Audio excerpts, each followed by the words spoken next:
un juicio justo, fueron asesinados de una manera cruel, fueron desaparecidos y torturados y tuvieron muchísimo tiempo dentro de estos centros clandestinos.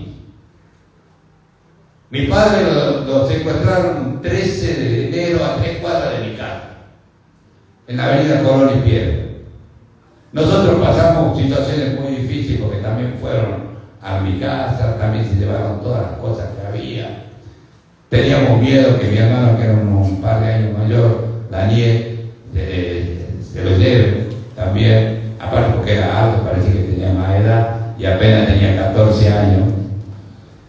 Y todas estas situaciones, bombas en mi casa, tiroteos en mi casa, situaciones realmente dolorosas y tristes.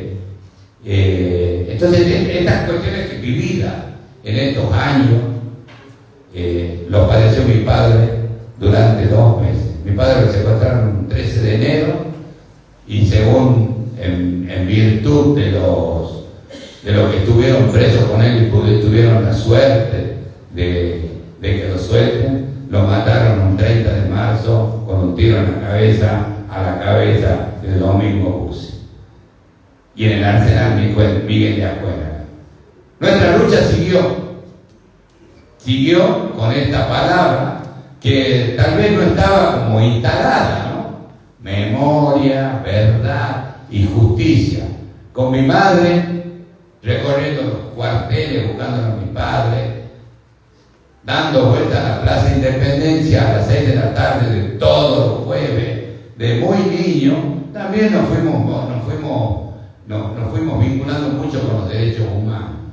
Indudablemente que esto ha hecho que en mí, ¿no? Precisamente un defensor de los derechos humanos, un defensor de la militancia peronista, un defensor de la lucha, esa famosa lucha del pueblo, todas esas cosas que yo escuchaba de niño, yo las sigo poniendo en práctica y las seguiré poniendo en práctica hasta que la luz se acabe.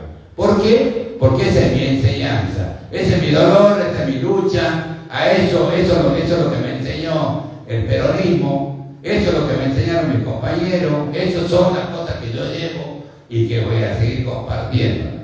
¿Por qué? Porque memoria, verdad y justicia, que son 3 palabras, tienen y guardan mucha sabiduría y mucha importancia.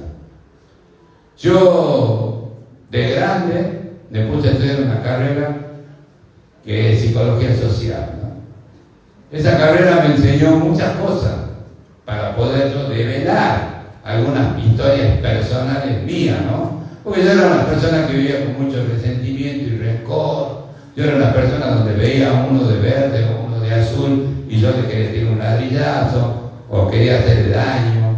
Me tocó la colimba, sufrí en la colimba. E incluso cuando decían, no, Omar, que no vaya al trueno, no vaya a decir cosas que nos cague a tiro. Hasta eso. Yo hice la colimba en el 82, vivía preso y me dieron de baja, ¿no? La primera de baja, la que no es cristiana de acá, porque en algún momento se va a hacer algún desastre, porque yo estaba dispuesto a eso, ¿no? A algún desastre. Así que soy de la gloriosa clase 62, hice la colimba y me sacaron de la colimba porque de verdad yo estaba dispuesto a muchas cosas.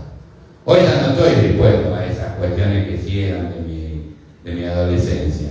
Hoy tengo otras herramientas. Ya no tengo armas. Las armas no sirven. Las herramientas sí. Y una de las herramientas más poderosas es la palabra. Vamos a transmitir la palabra para que el otro pueda saber y pueda transmitir lo que realmente es. Lo que realmente es, porque la palabra es verdad, porque la palabra habla de un sentimiento, la palabra bien intencionada. Así que, queridos compañeros, queridas compañeras, la verdad que podría seguir hablando muchísimo más y tener muchísimas más anécdotas vividas dentro de este movimiento. Dentro de mis 62 años, porque desde niño, mamo peronismo, de niño, más un peronismo. Pero también contarle un poco que encontramos los restos de mi padre. Lo encontramos entero. Increíble. Y es la muestra cabal del terrorismo de Estado. No lo encontraron ni en el Pozo de Vargas, ni en el Cementerio del Norte, ni en el Cadillán, ni en ningún otro lugar que puede decir, no fueron los militares. Lo encontraron en el Arsenal Miguel de Acuénaga, a donde sí era terrorismo de Estado, sí fueron los milicos quienes los secuestraron, sí fueron quienes los mataron. Entonces es la muestra más cabal de estos 12 militantes, y de los cuales muchos peronistas estaban en esta fosa. Nosotros podemos darle una cristiana sepultura, podemos cerrar esta historia, este dolor vivido, y siempre con mi familia bregamos para que todos tengan suerte, entre comillas, de poder encontrar con sus restos de sus desaparecidos. Es muy doloroso ser hijo de un desaparecido. Es muy doloroso porque es como que no sabes dónde está. Pero yo tuve la suerte de poder encontrar a mi padre, nos sacamos sangre, hicimos todo esto. Pero, ¿qué quiero transmitir?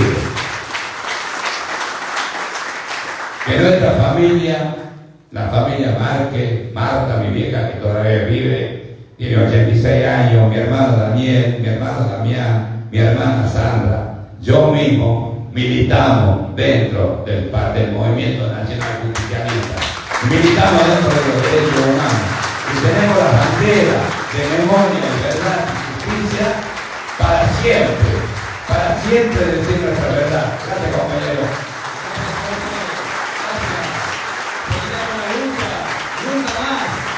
Nunca más.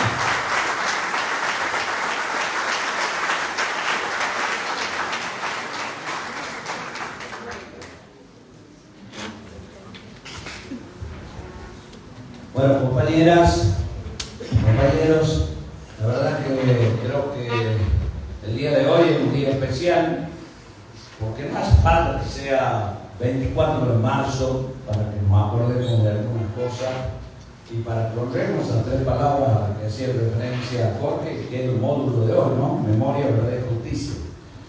Y también decíamos que íbamos a hablar del terrorismo de Estado, del modo operandi de aquel momento y de algunas cosas que son desagradables, pero que la juventud y nosotros tenemos la obligación y el deber de ponernos un poco al tanto. Ha habido excesos y extremos, como el caso no solo de la desaparición, sino también, obviamente, de los asesinatos y las muertes de las personas. Pero hay otros excesos intermedios que, sin llegar a la muerte, nosotros no podemos dejar de hablar. Los famosos rastrillajes. Y hablábamos de cada localidad, lo hablaba Julito de su San Pablo, lo hablaba el compañero Jorge de su familia. Allá la veo a la compañera Carmen Medrano, que nos podría dar una cátedra de lo que pasaba acá también en otro pueblo bien luchador como es Villa Carmela, que está a la par de Santana, a la par de Casado, a la par de Trinidad. Y nosotros aquí en Capiviejo, ¿qué nos tocó vivir? Y también los rastrillajes, y también nos tocaron varios desaparecidos, simplemente por pensar distinto.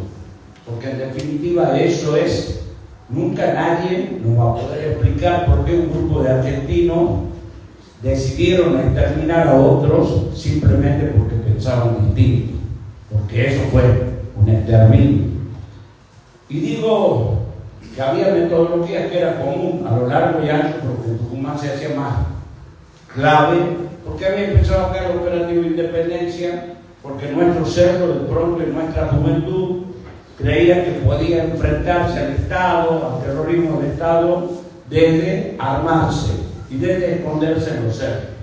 Entonces, dentro de ese marco, los rastrillajes eran para buscar armas en la casa, pero terminaron siendo nada más y nada menos que como el COVID. Medida de amedrentamiento, medida para que la gente viva asustada, la gente no se meta, y medida donde de pronto decían, bueno, a ver, de Avenida Alem a Reconquista de 15 a 18 horas rastrillaje, nadie podía salir de la casa, entraban los milicos en esas manzanas, daban vuelta a todos los colchones, y cuando se iban, la gente se daba con que no tenía el anillito de casado, no tenía el alito, cuestiones menores, pero no había dónde ir a hacer una denuncia. Y esta es la de menos. La de máxima le tocó vivir a los vecinos, a los conciudadanos de Monteros. Ahí el rastrillaje fue feroz, fue tremendo, fue asqueroso, lisa y llanamente, porque ya no se conformaron con el robo, la cosa y el miedo. Chicas de 12 a 14 años en adelante, violadas aproximadamente, no quiero dar número, pero eran manzanas cerradas y violaciones fuertes, el padre afuera. Bueno, ese es el regimiento que pasará a la memoria, pero que no lo tenemos que olvidar. Venía de Corrientes. Y el día que le tocó despegar e irse de Tucumán, voló su avión, gracias a Dios, con muchos de ellos adentro. Lo hicieron volar. Los montoneros lo estaban despegando de la pista de aterrizaje o de despegue, en este caso, del aeropuerto Benjamín Matías. Ya habían dado maña, los muchachos se les metían por los canales cloacales y antes de levante vuelo, pum, cuando fue carreteando el avión, es que no había celular ni nada, se dieron maña y voló hacia allá. Bueno, estas cosas, digamos, los chicos, yo creo que lo tienen que saber sin necesidad de que lleguemos, digamos, a hablar de muerte, porque han sido excesos que son imperdonables y que han sido bancados por el gorilismo, han sido bancados por los mismos que están ahora, porque como bien decía Jorge, y lo decía y seguramente Alejandro, esto que tenemos hoy es lo mismo que teníamos en ese momento. Y ustedes dirán, che, ¿y cómo no salían los diarios, los titulares? Los titulares de los diarios eran Reutemann, a los tumbos, si salía segundo, tercero, porque corría punto Fórmula 1, era el Colapinto de ahora, lo único que mucho más exitoso. Entonces, los titulares de los diarios eran cómo iba Reutemann, por las rutas, por las carreras y demás. Se crearon la Unión Democrática, inclusive, en el año 77. ¿Para qué? Y para de alguna manera distraernos con una cosa que se llamó el Mundial del 78. Esto tenemos que saberlo, porque había toda una inteligencia de Estado. Entonces presionaron a todos los presidentes de los partidos políticos a que fueran a Europa a decir que los argentinos éramos derechos humanos. E inclusive había una calcamonía que prácticamente era obligatorio poner en los autos, en los vehículos, como las patentes, que decía, los argentinos somos derechos humanos. Esto pasó, esto no es mentira, como no es mentira el tema del corte de pelo. En esa época el extraño el pelo largo, esa canción que por ahí algunos tal vez la hayan escuchado, de los más jóvenes, los más viejos, los han escuchado un montón de veces, y era porque le estaba relatando lo que pasaba en la época. El extraño el pelo largo, todos andaban de pelo largo, como ahora andan todos de pelo corto, como los jugadores de fútbol se han puesto de moda, pero allá era al revés. A mí sí me gustaría decir que nosotros hemos pensado en esto como una manera de acercarnos a la juventud. Yo les quiero agradecer especialmente a todos y especialmente a los presidentes de los centros Progira, o centros de estudiantes en algunos casos, porque no necesariamente están pensando en su gira, pusieron en su dictado el pasado miércoles el tema de la marcha en defensa de la educación pública. Y dentro de ese marco también les quiero decir que había una cosa muy, muy tremenda, y esa cosa tremenda era que también, así como decían que los argentinos éramos derechos humanos, estos tipos se golpeaban el pecho, y era Dios, patria y familia. Eso era Dios, patria y familia.